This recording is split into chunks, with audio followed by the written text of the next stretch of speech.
room. I thought I would come back and see if everything is all right. That Sergeant Carter seemed so terribly annoyed with you.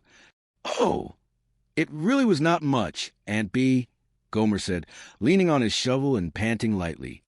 He just gave me some extra details to do, and just as soon as I get finished, then we can visit and have our dinner.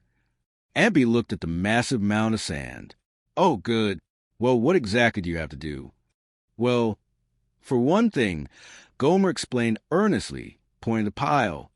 I got to move this sand pile here over there. Aunt Bee nodded, assuming it was some necessary construction project for the base. Oh, I see. And then what? Gomer smiled brightly.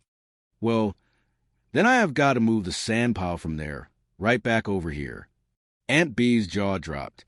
She stared at him, waiting for the punchline, but Gomer's face remained a picture of absolute, innocent sincerity. You mean to tell me you have to move it back to exactly where it came from? She gasped. Oh, goodness. Well, why in the world do you have to do that? Because Sergeant Carter said so, Gomer replied simply, digging his shovel back into the sand. Tears of maternal sympathy welled up in Aunt Bee's eyes. Oh, Gomer, you are being punished. This is cruel. Oh, it is just a detail, ma'am. Oh, it was because of me, was it not? She cried out, clutching her handbag. I caused all this trouble for you. Oh, no, Aunt Bee, Gomer protested kindly. It was not your fault at all.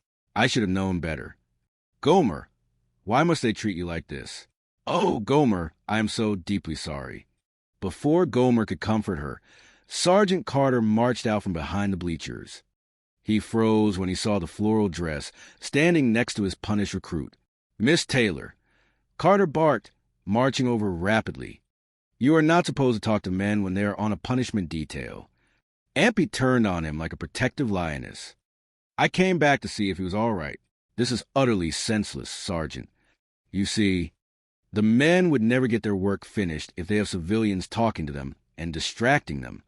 Carter explained, trying to keep his voice steady despite the raging headache forming behind his eyes. I know, but... Look, Miss Taylor, Carter interrupted, raising his hands in surrender. Why do you not let me show you a shortcut to the main gate? Now, you just go right down this road right here, and it will run right out to the main street, where you can get yourself a bus back to town. I am sure you do want to take a bus. Do you not? He stepped toward her, making a sweeping gesture down the asphalt path. In his haste to usher her away, he accidentally brushed her shoulder, gently guiding her forward. Aunt Bee gasped in horror, treating the light touch as if she had been shoved by a ruffian. Thank you very much, she said icily, pulling away from him. She cast one last mournful look at Gomer, then turned on her heel and marched away, her back rigid with pure, unadulterated outrage. Outside the high chain-link gates of Camp Henderson, a small crowd had gathered around a mobile broadcasting van. A dapper man holding a large, bulky microphone was speaking into a camera. It was Johnny Clark, the host of the popular local television and radio program. Johnny Clark at large. I am sure our listeners were fascinated by your stories of your son, Mickey. Johnny Clark crooned into the microphone, wrapping up an interview with a proud father. This is the Johnny Clark at Large show, talking to you directly from outside of the gate of Camp Henderson, where we have been interviewing friends and relatives of the brave men stationed here. As he looked for his next subject, his eyes landed on a gray-haired woman storming out pedestrian gate. She looked incredibly flustered, her face flushed with indignation, muttering furiously to herself as she marched toward the bus stop. Excuse me, madam, excuse me. Johnny Clark called out, rushing over with his microphone extended. Would you mind talking to us for a brief moment? Aunt Bee stopped, blinking at the microphone thrust into her face. What? Tell me. Johnny smiled with perfect, practiced charm. How did you enjoy your visit to Camp Henderson today? The dam broke. All the frustration, outrage, and maternal protectiveness that had been building up inside Beatrice Taylor finally exploded. Well, not very much.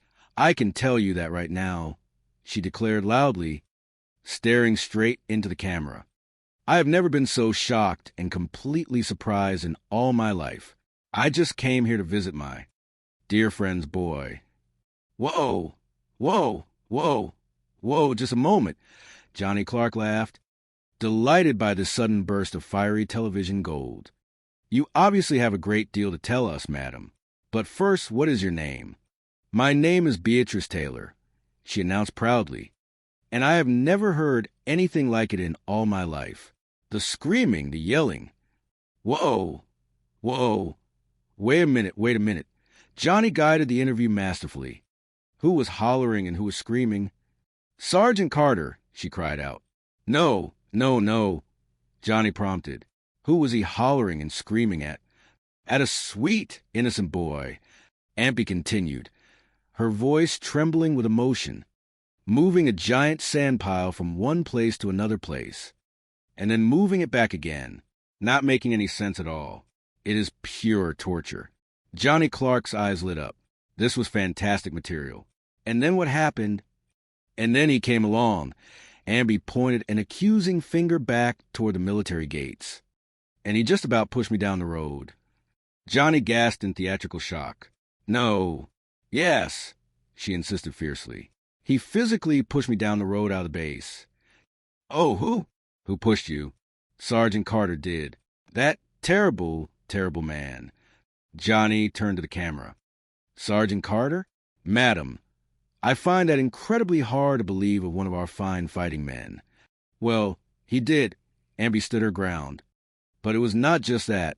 It was a hollering and screaming that truly upset me. Back home in Mayberry, if a grown man behaved like that, screaming and carrying on, we would not have a single thing to do with him in polite society. Well, it certainly is an interesting perspective, Miss Taylor, Johnny said, sensing a prime opportunity for ratings.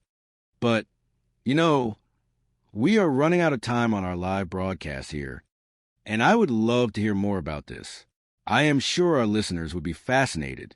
I wonder if you'd like to appear on my television show tomorrow night as a special guest. Ampy hesitated for only a second. She thought of Gomer, sweating in the dirt, suffering under the tyrannical rule of that awful sergeant. She had a civic duty to expose this. Yes. Are you going to be in town tomorrow night? Yes, I am, Johnny confirmed. Our studio is right downtown. I am coming back to see Gomer tomorrow, she nodded firmly. So I can do it. Wonderful. Johnny smiled brightly at the camera. Then I will expect you on my television show tomorrow evening. That winds it up for this afternoon. Ladies and gentlemen, this is the Johnny Clark at Large show, signing off. Inside the heavily air-conditioned office of the base commander, the radio had been playing softly in the background. The colonel sat at his massive oak desk, a cup of black coffee halfway to his lips. He slowly lowered the cup as the broadcast ended, his face completely unreadable. He reached out and pressed a button on his intercom. Get me the commanding officer, Company B, the colonel said softly. Across the base, inside the chaotic, orderly room of Company B, Corporal Boyle answered the ringing telephone. Company B, Corporal Boyle speaking. He listened for a moment, his eyes widening in panic. Yes, sir. Okay. Yes, sir. Boyle slammed the phone down and ran into Sergeant Carter's private office. Carter was sitting at his desk, rubbing his temples, trying to soothe the raging headache Ampy had caused. Sarge. Boyle yelled. What is it, Boyle? Carter snapped. Cannot you see I am in agony? Sarge, the colonel just called down here himself, Boyle said breathlessly. He heard the radio broadcast. What radio broadcast?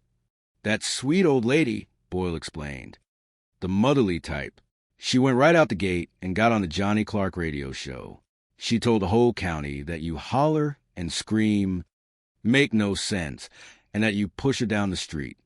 Carter stood up so fast his chair tipped over backward and crashed the floor.